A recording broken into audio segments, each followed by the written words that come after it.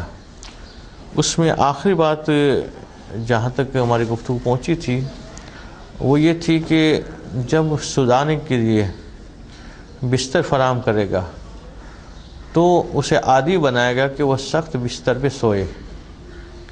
اسے سخت بستر پہ سونے کا فائدہ یہ ہوگا کہ وہ جسمانی اعتبار سے مضبوط ہوگا اور سختی جھیلنے کی عادت اس کو بچپن سے پیدا ہونا شروع ہو جائے گی، اور اس کا بدن جو ہے وہ ہلکا پھلکا نہیں رہے گا بلکہ مضبوط بدن بنے گا۔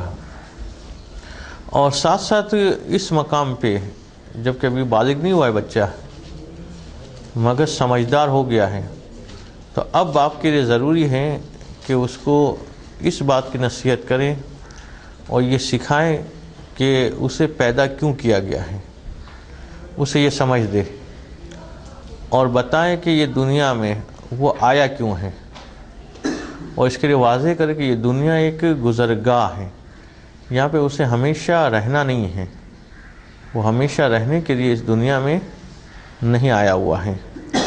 یہ بات جو ہے اس کے لیے واضح کرنا ضروری ہے۔ اس کے بعد مصنف اس بات کو بھی واضح کر رہے ہیں کہ اگر تربیت اولاد میں خلل رہ جائے تو اس کے کیا کیا نقصانات ہوتے ہیں، اور بعد میں وہ اولاد جب بڑی ہوتی ہے تو والدین کے لیے کس طرح سے مصیبت کا سبب بنتی ہے۔ اور اس کے بعد پھر مصنف مختصراً اس بات کا بھی تذکرہ کرتے ہیں کہ اگر یہ بیٹا نہ ہو، بیٹی ہو تو خصوصی طور پہ کن باتوں کا لحاظ رکھنا ہے۔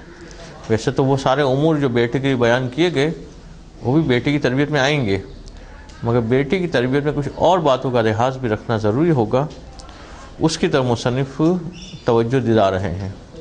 اور اس کے بعد پھر غیرت کے مسئلے کی طرف واپس پلٹتے ہوئے اموال کی گفتگو ہوگی، مگر اس کے لیے دیکھتے ہیں کہ پہلے یہ گفتگو تمام ہو گئی تو پھر اس کا آغاز کریں گے۔ صفحہ نمبر 183 اور پہلی لائن میں پہنچے تھے۔ بسم اللہ الرحمن الرحیم۔ وَيُذْكَرُ لَهُ أَنَّهَا خُلِقَتْ لِدَفْعِ الضَّرَرِ وَالْأَلَمِ لَا لِأَجْلِ اللَّذَّةِ، کہ بچے کے سامنے اس بات کا تذکرہ کیا جائے، مگر اب یہ ذہن میں رہے کہ بچہ کون سا بچہ کس عمر پہ پہنچ گیا ہے۔ اب وہ بالکل چھوٹا بچہ نہیں ہے بلکہ تمیزدار ہو گیا ہے، اس بچے کی بات ہو رہی ہے جو بالغ ہونے سے پہلے مرحلے پہ ہیں۔ اس کے سامنے اس کو یہ بتایا جائے کہ اسے خلق کیا گیا ہے دفع ضرر اور دفع علم کے لیے، نہ ایک لذت حاصل کرنے کے لیے، بلکہ اس کی خلقت کا مقصد یہ کہ دوسروں کے کام آئے، دوسروں کو پریشانیوں سے نجات دلائے، دوسروں کے لیے آسانی فراہم کرے۔ وَأَنَّ الْأَطْعِمَةَ أَدْوِيَةٌ يَتَقَوَّى الْإِنسَانُ بِهَا عَلَى عِبَادَةِ اللَّهِ، اور اسے یہ بتائے کہ یہ غذا جو انسان کھاتا ہے وہ غذا تو اس دوا کے مانند ہے کہ جس دوا کو کھایا اس لیے جاتا ہے تاکہ انسان کو قوت حاصل ہو اور پروردگار عالم کی بندگی کر سکے، پروردگار عالم کی اطاعت کر سکے، پروردگار عالم کی نافرمانی سے بچ سکے، ہر وہ کام کر سکے کہ جس سے پروردگار عالم راضی ہوتا ہے۔ تو بچہ جب وہ کھانے کا لقمہ منہ میں رکھے تب اس کے ذہن میں یہ والی بات ہو کہ یہ غذا کھا اس سے رہا ہوں تاکہ اس سے قوت حاصل ہو اور اس سے میں پروردگار عالم کی اطاعت کروں، اس میں پروردگار عالم کی بندگی کروں، اس قوت کے ذریعے سے پروردگار عالم کی نافرمانی سے میں بچ سکوں۔ وَإِنَّ الدُّنْيَا كُلَّهَا لَا أَصْلَ لَهَا وَلَا بَقَاءَ لَهَا، اور بچے کے لیے اس عمر میں جب وہ تمیزدار ہو گیا ہے تو یہ بالکل واضح اور آشکار کر دیا جائے کہ یہ دنیا اس کی کوئی اصل نہیں ہے اور نہ اس کی کوئی بقا ہے، بلکہ اسے یہ بتا دیا جائے کہ یہ دنیا فقط گزرگاہ ہے، یہاں سے انسان جو ہے وہ کچھ عرصے کے لیے رکا ہے اپنے سفر کے درمیان، وہ آیا کہیں اور سے ہے اور جانا کہیں اور ہے. تو جہاں پہ تھوڑی دیر کے لیے انسان رکتا ہے وہاں پہ وہ ہمیشہ کا بندوبست نہیں کرتا ہے، بلکہ وقتی طور پہ جن چیزوں کی ضرورت ہوتی ہے اسی کا وہ بندوبست کرتا ہے. وَإِنَّ الْمَوْتَ يَقْطَعُ نَعِيمَهَا، اور اسے اسی وقت سکھایا جائے کہ موت جو ہے وہ اس دنیا کی نعمتوں کو منقطع کر دے گی. بعض اوقات تو لوگ جو ہیں بچوں کو قبرستان لے جاتے ہوئے ڈرتے ہیں کہ نہیں بچوں کو کیسے لے جائے، بلکہ بچوں کو ہی لے جانا ہوتا ہے. بڑے ہونے کے بعد وہ اثر نہیں ہوتا جو بچپن میں ہوتا ہے، اور سکھایا جائے کہ یہ وہ مقام ہے کہ یہاں پہ وہ آنا ہے.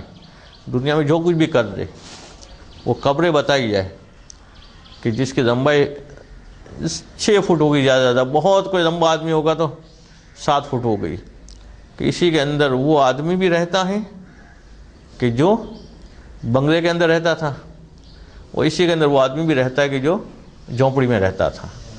دنیا میں جو بھی مقام تھا وہ آنا اس کو اسی جگہ پہ ہے. دنیا میں جتنی بھی سہولتیں اس کے پاس تھی آنا اسی مقام پہ ہے. مولا ایک مقام پہ فرماتے ہیں، ایک سلوات پڑھیں،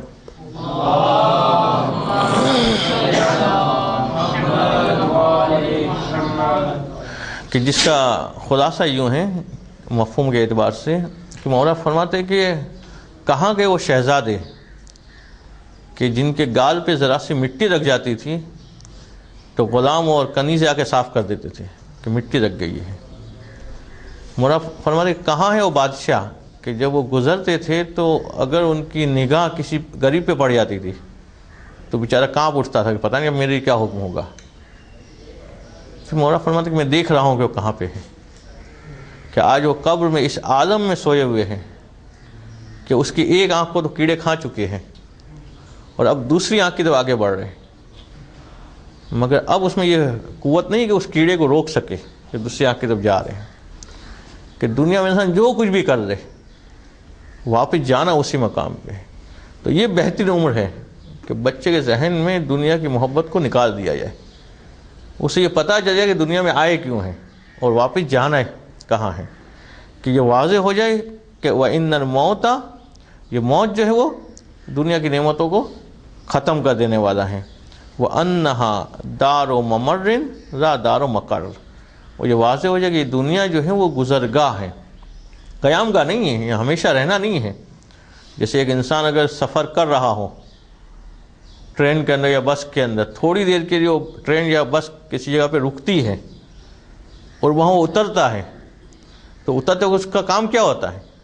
وہ یہ نہیں کہتا کہ وہیں پہ مکان بنانا شروع کر دے، وہیں کا سارا بندوبست کرنا شروع کر دے، بلکہ اس کو پتہ ہے کہ تھوڑی دیر کے رکے ہیں اور آگے کا بندوبست کرو، جو آگے کی چیزیں چاہیے وہ لے کے آگے بڑھے.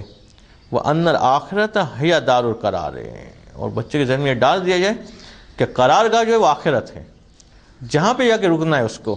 وَمَحْرُ الرَّاحَةِ وَلَذَّاتِ، اور جتنی راحتیں حاصل کرنی ہے، جتنی لذتیں حاصل کرنی ہیں وہ وہاں پہ حاصل کرے. یہ نہیں ہو کہ بچے کے ذہن میں پہلے سے ڈالا جائے کہ تمہیں بڑے ہو کے اتنا کمانا ہے کہ پھر ایسا بنگلہ رہ سکے، اتنا کمانا ہے کہ ایسا مکان بن جائے، تاکہ اس کے ذہن میں پہلے سے پیسہ پیسہ پیسہ ہو. بلکہ اس کے ذہن میں یہ ڈالا جائے کہ حقیقی راحت اور حقیقی لذت جو ہے وہ آخرت میں ملنے والی ہے. یہ دنیا فقط گزرگاہ ہے، البتہ آخرت میں وہ لذت ملے گی، وہ راحت ملے گی جو دنیا میں حاصل کیا ہوگا، دنیا میں جو کمایا ہوگا.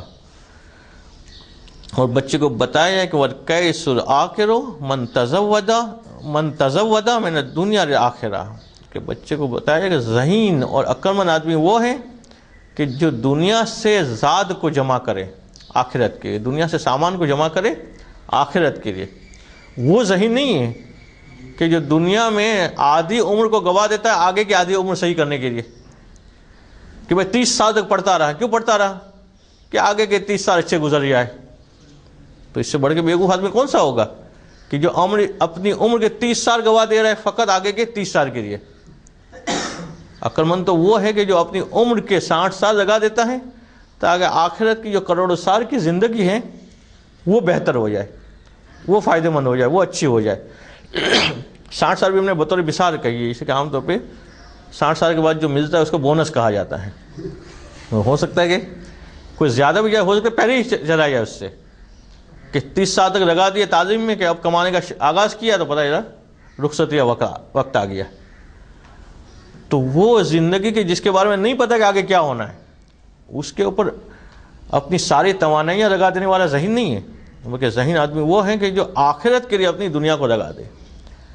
لفظ سے الکیس ذہین کے لیے یوز ہوتا ہے، مگر خاص طور پہ اس نوجوان ذہین کے لیے یوز ہوتا ہے یہ کہ جو تعلیم زیادہ ذہانت دکھاتا ہے، اس کے لیے لفظ الکیس استعمال ہوتا ہے. الکیس راکر ہو، وہ ذہین بچہ یا وہ ذہین طالب، اور وہ عقلمند وہ ہے کہ من تزود من الدنیا للآخرت، کہ جو دنیا سے آخرت کے لیے زاد راہ کو اکٹھا کرتا ہے. تو بچے کے ذہن میں پہلے سے آخرت کی محبت ہونا ضروری ہے. اس کے ذہن میں پیسے کی ہوس، مرتبے کی ہوس، جاہ و جلال کی ہوس جو ہے وہ بچپن سے نہ ڈالی جائے.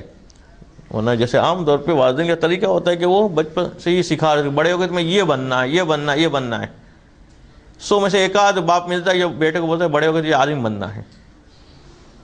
اب چونکہ پہلے سے سارے پیسے کی سوچ ڈالی ہوتی ہے تو بعد میں وہ سوچتا ہے کہ عالم بنوں گا تو ملے گا کیا، کھاؤں گا کیا، گزارا کیسے ہوگا.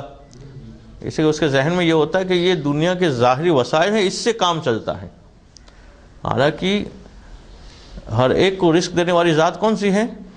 ذات پروردگار عالم، کہ جس نے اس وقت بھی رزق دیا کہ جب وہ مانگنے کے قابل نہیں تھا، اس وقت بھی رزق دیا کہ جب انسان کوشش کرنے کے قابل بھی نہیں تھا. تو وہ آگے جو ہے وہ رزق فراہم کیوں نہیں کرے گا. مگر دنیا پرستی ذہن میں اتنی چھا جاتی ہے کہ ہر لمحے فکر جو ہے یہی واری ہوتی ہے. اس موضوع میں جو پہلے بھی گفتگو ہو چکی ہے، وہ یمبغی ان یمنع من کثرت کلام، اور اس عمر میں بچے کو یہ سکھایا جائے کہ زیادہ گفتگو کرنا اچھی بات نہیں ہے، کثرت کلام نہ ہو. کلام جتنا ہو سکے مختصر ہو اور جامع ہو، لمبی گفتگو نہ کرے. وَمِنَ الْكِذْبِ وَالْيَمِينِ وَلَوْ كَانَ صِدْقًا، اور بچے کو جو ہے وہ جھوٹ سے بچایا جائے اور قسم کھانے سے بچایا جائے، چاہے سچی قسم ہی کیوں نہ ہو. قسم کھانے کی عادت نہ پڑ جائے کہ بات میں جو ہے وہ قسم کھا رہا ہو. وَمِنَ اللَّهْوِ وَاللَّعْبِ، اور لہو و لعب سے، فضولیات سے جو بچایا جائے. وَالسَّخْرِیَّتِ، اور حد سے زیادہ مذاق کرنے سے، کسی کی مذاق اڑانے سے بچایا جائے. مزاح کرنا تھوڑا بہت اس پہ کبات نہیں ہے، مگر کسی کی ایسی مذاق کرنا کہ جس سے اس کی توہین ہو رہی ہو، یہ جو ہے اس کو اچھا نہیں سمجھا گیا ہے. بلکہ بعض اوقات یہ گناہ کے دائرے میں بھی چلا جاتا ہے اگر مومن کو اذیت پہنچ رہی ہو. وہ کثرت مزاح ہے، اور زیادہ ہنسی مذاق کرنے سے بچایا جائے. اسے عام طور پہ جو آدمی زیادہ ہنسی مذاق کرتا ہو اس کی بات کو لوگ سنجیدگی سے نہیں دیتے ہیں، اس کی بات کو اہمیت نہیں دیتے ہیں، بلکہ سمجھ رہے ہو کوئی وہ سیریس بات کر رہا ہو تو بھی سمجھ رہے ہو کہ شاید اس میں بھی کوئی مذاق کا پہلو ہوگا، شاید اس میں بھی کوئی مثلا جو ہے وہ مسخرہ کر رہا ہوگا. تو مسخرہ پن کی عادت نہ پڑ جائے. اور پھر یہ سکھایا جائے کہ من ان یبتدئ بالکلام ویعود ان لا یتکلم الا جوابا وبقدر السوار. اور پھر یہ سکھایا جائے کہ جب کلام کی ابتدا کرتے ہیں تو کیا کہہ کے بات شروع کرتے ہیں. اسی کے بعد اوقات انسان کو کلام کا آغاز کرنا بھی نہیں آتا ہے کہ شروع کہاں سے کرے، دوسرے وہاں جا کے پریشان کہاں سے شروع کرے. اپنا مطلب بتانا یہ بھی مشکل ہوتا ہے. یہ پرابلم جو بولنے بھی ہوتا ہے، بعض کو لکھنے بھی ہوتا ہے کہ پورا صفحہ لکھ دیتے ہیں مگر ڈھونڈنا مشکل ہوتا ہے کہنا کیا چاہ رہے ہیں اس کے اندر. یا جو 20 منٹ آپ سے گفتگو کرتے رہیں گے اس کا سوال ہی سمجھ میں نہیں آتا کہ پوچھنا کیا چاہ رہے ہو. تو یہ شروع میں ہی سکھایا جائے کہ کلام کی ابتدا کیسے کرتے ہیں اور اپنا مدعا جو ہے کس انداز سے پیش کرتے ہیں. اور پھر یہ سکھایا جائے کہ گفتگو نہ کرے مگر یہ کہ اگر کوئی سوال کرے تو اس کے جواب کے حد تک گفتگو کرے، اور جواب میں بھی جتنا سوال ہوا ہے اتنا جواب دے. یعنی کہ سوال جو ہے وہ مختصر ہوا ہے اور جواب لمبا کرے ہو، بلکہ جتنا سوال ہوا ہے اتنا جواب دے. وَأَن يُحْسِنَ اسْتِمَاعَ مَهْمَا تَكَلَّمَ غَيْرُهُ مِمَّنْ هُوَ أَكْبَرُ سِنًّا مِنْهُ. اور یہ بھی سکھایا ہے اس کو کہ جب کوئی کلام کرے، جب کوئی گفتگو کرے تو اس کی گفتگو کو اچھے انداز سے سنیں، غور سے سنیں، خاص طور پہ وہ گفتگو کرنے والا اس سے بڑی عمر کا ہو. یہ نہ ہو کہ پوری گفتگو ہو یا پھر کہا آپ کیا بتا رہے تھے، آپ نے کیا کہا. جب کلام کیا جائے اسی وقت اس کلام کو جو ہے غور و فکر سے سنے وہ. وَأَن يَقُومَ لِمَنْ هُوَ أَكْبَرُ مِنْهُ، اور یہ بھی سکھایا جائے کہ جب اس سے کوئی بڑا آئے تو اس کی تعظیم کے لیے وہ اٹھ کھڑا ہو. وَيُؤَسِّعُ لَهُ الْمَكَانَ، اور اس کے لیے جگہ بنا دے بیٹھنے کے لیے، وسعت دکھائے جگہ کے اندر.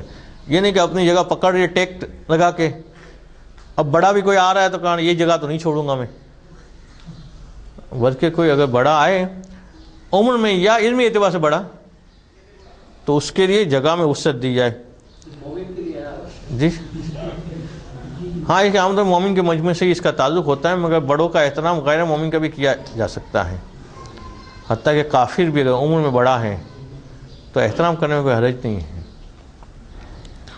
وَيَجْلِسُ بَيْنَ يَدَيْهِ، اور جب کسی کے سامنے گفتگو کرنے بیٹھے تو سامنے رک کر کے بیٹھے. یہ نہ ہو کہ مثلا جو ہے وہ اس کے تو پیٹھ پھیر کے بیٹھے، یا جیسے بعض طلبہ کلاس پڑھاتے ہوئے جو ہے استاد کی لائن میں کھڑے بیٹھ جاتے ہیں.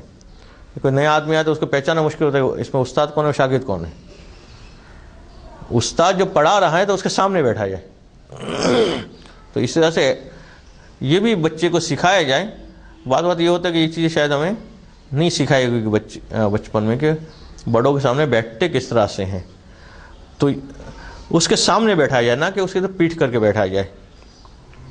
تو فَإِذَا تَأَدَّبَ الصَّبِيُّ بِهَٰذِهِ الْآدَابِ فِي صِغْرِهِ صَارَتْ لَهُ بَعْدَ بُلُوغِهِ مَلَكَاتٌ رَاسِخَةٌ، تو جب بچہ ان آداب کو سیکھ کے بڑا ہوگا تو بعد میں یہ ملکات کی شکل اختیار کر لے گا اور صلاحیتیں پیدا ہوگی. اب وہ برائی کی طرف مائل نہیں ہوگا. اب کلام میں اس کی عادت ہوگی کہ مختصر کلام کرے گا، باتوں کو غور سے سنے گا، بزرگوں کا احترام کرے گا، مسکرا کے ملے گا. یہ ساری خوبیاں جو ہے وہ ملکے کے شکل میں راسخ ہو جائے گی، صلاحیت بن جائے گی. اب اس کو جو ہے کسی کو ٹوکنا کسی بات پہ نہیں پڑے گا. کہ فَيَكُونُ خَيْرًا صَالِحًا، اور یہ جو ہے ایک نیک بخت آدمی بن جائے گا. وَإِن نَشَأَ عَلَىٰ خِلَافِ ذَلِكَ، مگر اگر کوئی اس کے برخلاف تربیت پایا، اگر اس کے ذہن میں پہلے سے ہی دنیا پرستی ڈالی گئی تو پھر کیا خرابیاں پیدا ہوگی. کہ حتیٰ أُلِّفَ اللَّعْبُ والفحش والوقاحہ والخرق والشرح الطعام واللباس، کہ اس طرح سے کہ وہ لعب و لہو سے معلوف تربیت بھی فضول کاموں میں اس کو لگایا گیا، فحش چیزیں اس کے سامنے ہوتی رہی، اور اس کی خواہشات محدود ہو گئی لباس اور کھانے کی حد تک کہ اچھی چیزیں کھانا، اچھا لباس پہننا، اگر اس حد تک محدود ہو گئی. وَالتَّزَيُّنُ وَالتَّفَاخُرُ، اور اپنے آپ کو آراستہ کرنا، فخر کرنا کہ آج مثلا میں اچھے لباس پہن کے آیا ہوں تو میں سارے مجمع کو فخر کروں کہ میرے جیسا کوئی لباس پہن کے نہیں آیا، میرے جیسی مثلا کوئی غذا لے کے نہیں آیا. اگر یہ پہلے سے عادت پڑ گئی تو نتیجہ کیا ہوگا کہ وَهُوَ خَبِيثُ النَّفْسِ کثیف الجوہر، یہ جو ہے وہ نفس کے اعتبار سے خبیث ہو جائے گا اور جوہر کے اعتبار سے کثیف ہو جائے گا. کثیف ہے میرا، جس کو میر جڑا ہوا ہو. پروردگار عالم نے پیدا کیا تب یہ بری عادت والا نہیں تھا. یہ تربیت میں جو ماں باپ نے توجہ نہیں دی، اس کے نتیجے میں یہ بری عادت والا بنا. وہ جوہر جو صاف و شفاف پروردگار نے دیا تھا، اس کے اوپر یہ برائیوں کا میل جو ہے وہ چڑھ گیا غلط تربیت کی وجہ سے. وَكَانَ وَبَارًا لِوَالِدَيْهِ، اور پھر یہ ماں باپ کے لیے مصیبت بن جاتا ہے کہ ایسے والدین بھی ملیں گے کہ جو اپنی اولاد کے لیے بد دعائیں کرتے ہیں. یہاں تک کہ جملے ان کے منہ سے سنے جاتے ہیں کہ کاش میری اولاد ہوتی نہیں ایسی اولاد کے مقابلے میں. مگر وجہ کیا ہوتی ہے؟ اولاد کا قصور کم ہوتا ہے، والدین کا قصور زیادہ ہوتا ہے. پہلے تربیت میں خیال نہیں رکھتے، بڑھاپے میں شکوہ ہوتا ہے ان کو کہ اولاد ہمارا خیال نہیں رکھتی ہیں. مثلا کہ تربیت کو خیال رکھا ہوتا تو بڑھاپے میں اولاد خیال رکھتی، مگر تربیت کے وقت ہی ان کے ذہن میں دنیا ڈالی ہے تو ماں باپ بوڑھے ہو گئے تب بھی اس کے ذہن میں دنیا ہی دنیا ہے. وہ ماں باپ کی خدمت میں دنیا کا کوئی فائدہ دیکھتے ہی نہیں ہے. تو کیوں کرے خدمت؟ اگر آخرت ڈالی ہوتی تو پھر وہ ماں باپ کی خدمت کے ماہر ہوتے، اس کی آخرت نظر آتی اس میں، مگر تربیت کے وقت ہی اس کے ذہن میں دنیا ڈالی ہے۔ تو ماں باپ تو چلو اولاد کی تربیت کر رہے ہوتے کہ دیکھ رہے ہوتے کہ مستقبل میں یہ فائدہ دیں گے، بڑے ہو کے کچھ کما کے لائیں گے۔ اب یہ دنیا کی خواہشات لے کر دنیا کی تسبیح کرتے ہوئے بڑے ہوئے ہیں، وہ ماں باپ کی خدمت میں کوئی دنیا کا فائدہ ہی نہیں دیکھتے، کبھی آخر ان کو من نہیں ہے، وہ اپنے آپ کو ان سے بے نیاز پاتے ہیں، تو ان کو خدمت کی ضرورت محسوس نہیں ہوتی ہے۔ تو جہاں ان اولاد کا قصور ہے، ایسا نہیں کہ یہ لوگ مثلا بری ذمہ ہیں، ان کا قصور اپنے مقام پہ ہے، مگر بہت بڑا حصہ جو ہے وہ والدین کا بھی ہوتا ہے۔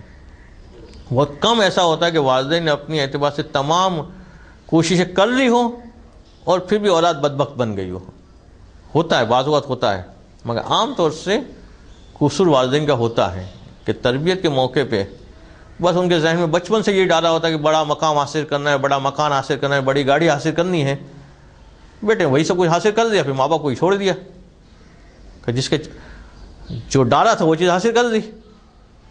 اگر ماں باپ نے پہلے سے دین کا جذبہ پیدا کیا ہوتا، خدا کی رضا ذہن میں ڈالی ہوتی، تو ہر وقت اس کے ذہن میں یہ بھی ہوتا، تو ماں باپ کی اس انداز سے خدمت بھی کرتے۔ پھر نتیجہ یہ ہوتا ہے کہ وہ کانا وبارن لوالدیہ، ماں باپ کے لیے وبار بن جاتے ہیں۔ وصدر منہ ما یوجب الفضیحۃ والآراء، اور پھر ان سے وہ چیزیں صادر ہوتی ہیں کہ جو ان کی رسوائی کا سبب بنتی ہے اور ان کے عار کا سبب بنتی ہے۔ پھر ایسے والدین کیا کرتے ہیں، بچے کو لے کے آتے ہیں مدرسے کے اور سمجھتے کہ مدرسے والے اس کے پاس کوئی جادو ہے کہ سدھار دیں گے، کہ پھر مدرسہ یاد آتا ہے، جبکہ سب سے پہلا مدرسہ تو گھر ہے کہ جہاں ماں باپ کو تربیت کرنی ہے۔ وہاں وہ اپنی کوتاہیوں کے بعد جو بچہ ہاتھ سے نکل جاتا ہے، دیکھتا ہے کہ وہ ایسے ایسے کام کرتا ہے کہ جس کی وجہ سے ماں باپ کی رسوائی بھی ہو رہی ہے، خاندان کی رسوائی بھی ہو رہی ہے، خاندان والے برا بھلا کہہ رہے ہیں، تو اب مدرسہ یاد آتا ہے اور پھر سمجھتے ہیں مدرسہ جو ہے اس کو سدھار دے گا۔ تو فیجب علی کل والد ان لا یتسامح فی تادیب ولدہ فی حالت السباء، تو واجب ہے والد کے اوپر کہ وہ کوتاہی نہ کرے اپنے اولاد کی تربیت کے حوالے سے اس وقت کہ جب وہ بچپنے کی عادت میں ہو۔ اب پتہ ہے کہ مدرسہ تو اتوار کو ہوتا ہے، اب اتوار کی نیند کون خراب کرے؟ اگر صبح 9 بجے مدرسہ ہے تو صحیفت 8 بجے اٹھنا پڑے گا۔ اب ایک دن تو خواہش ہوتی ہے سونے کی، مگر اگر اس وقت قربانی دی تو آگے جا کے فائدہ ہوگا۔ اس وقت اگر اپنی نیند کو عزیز سمجھا تو آگے جا کے وہ ساری مصیبتیں آنی ہیں۔ تو اس وقت قربانی دی ہوگی ماں باپ نے، اس وقت سستی نہیں کی ہوگی تو آگے جا کے فائدہ اٹھائے گا وہ۔ اور اب جو ہے ایک اہم نکتے کی طرف مصنف متوجہ کر رہے ہیں کہ ساتھ ساتھ وہ یہ سمجھے کہ یہ بچہ جو اس کو ملا ہے یہ اس کا اپنا نہیں ہے، پروردگار کی ایک امانت ہے اس کے پاس، اور امین کا کام کیا ہوتا ہے کہ کم از کم وہ چیز جیسی ملی ہے اس کو واپس کرے۔ اگر اس کو بہتر بنا کے نہیں دے سکتا ہے، اس کو اچھی بنا کے نہیں دے سکتا ہے، تو کم از کم وہ جیسی ملی ہے ویسی واپس کرے۔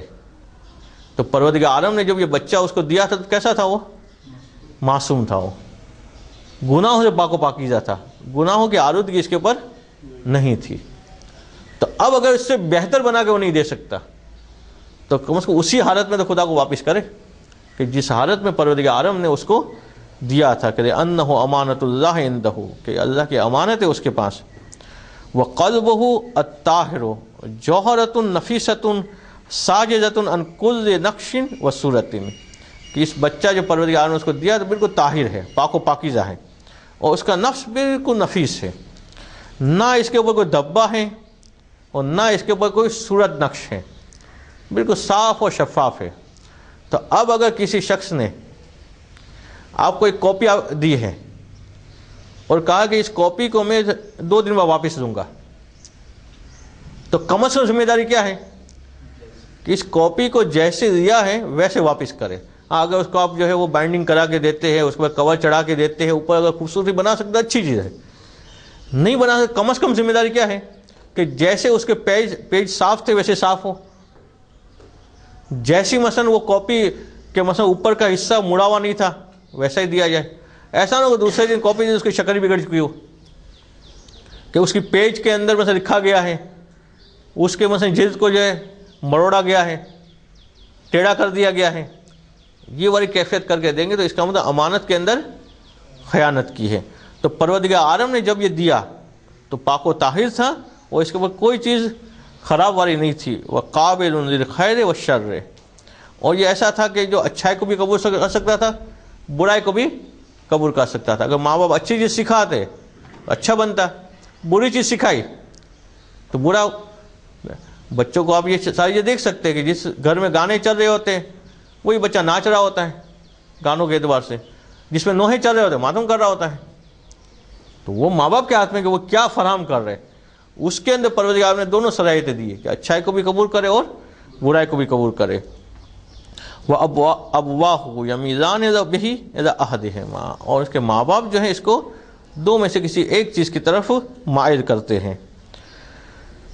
تو فَإِنْ أَوَّدَ الْخَيْرَ نَشَأَ عَلَيْهِ، تو اگر ماں باپ اس کو اچھائی کی طرف مائل کریں گے تو وہ اچھا بن جائے گا۔ وَالسَّعَادَةُ فِي الدُّنْيَا وَالْآخِرَةِ، اور دنیا اور آخرت دونوں میں یہ کامیاب اور سعید قرار پائے گا۔ وَشَارَكَهُ فِي ثَوَابِهِ أَبْوَاهُ، ایسا نہیں کہ صرف بچے کو ہی فائدہ ہوگا، اب یہ بچے کی اگر صحیح تربیت کی ہے اور آگے جتنے نیک کام کرے گا وہ اس کے ثواب میں اس کے ماں باپ بھی شریک ہوتے جائیں گے، بلکہ نہ فقط اس کے ثواب میں، اگر ایک نیک بچے کی تربیت کر دی اور وہ نیک بنا اور اس نے آگے جا کے ایک نسل نیک بنائی، اس نے اپنی اولاد کی صحیح تربیت کی، اس نے اپنی اولاد کی صحیح تربیت کی، تو آگے کا سارا ثواب بھی جو ہے اس کے والدین کو ملتا رہے گا۔ اسے گویا ایک بچے کی تربیت نہیں کی، اس نے ایک نسل کی تربیت کی ہے۔ وَكُلُّ مُعَلِّمٍ وَمُؤَدَّبٍ، اور اس ثواب میں ہر وہ شخص بھی شامل ہوگا کہ جو اس کو تعلیم دیتا ہے اور جو اس کو ادب سکھاتا ہے۔ مگر وَإِنْ أَوَّدَ الشَّرَّ وَأُهْمِلَ، مگر اگر اس نے اس کو برائی سکھائی ہے یا برائی نہیں سکھائی ویسے ہی چھوڑ دیا اس کے حال میں کہ جیسا بننا ہے بنے، تو شقا و ہرکا، تو یہ شقی بنے گا اور ہلاک ہو جائے گا۔ وَكَانَ الْوِزْرُ فِي رَقَبَةِ أَبِيهِ، اور اس کی ذمہ داری کس کے اوپر آئے گی؟ اس کے باپ کے کندھے پہ آئے گی۔ او من کانا قیما وولیا لہ، یا اس آدمی کے اوپر آئے گی کہ جو اس کا ذمہ دار تھا اور اس کا ولی تھا۔ اب اس میں بعض باتیں اس حوالے سے بھی آئے گی کہ باپ کے ساتھ ساتھ ذمہ داری ان افراد کی بھی آتی ہے کہ جن کے سپرد باپ اس کی تربیت کے لیے، جس کے سپرد کرتا ہے تربیت کے لیے، اس میں وہ مکتب یا وہ مدرسہ یا وہ اسکول چلانے والے بھی اسی اعتبار سے آئیں گے کہ گویا اسکول کے پرنسپل کی ذمہ داری ان تمام بچوں کے حوالے سے بھی آئے گی۔ ماں باپ نے اسکول کو صحیح سمجھ کے اس کے سپرد کیا، اب وہ بچے وہاں سے جو سیکھ کے جاتے ہیں یا مدرسے میں یا مکتب میں، اس اعتبار سے بھی تھوڑا اشارہ آئے گا، اور پھر جو ہے بچی کے اعتبار سے خصوصی باتیں ہیں اس کا بیان بھی ہے۔ صلوات پڑھیں محمد۔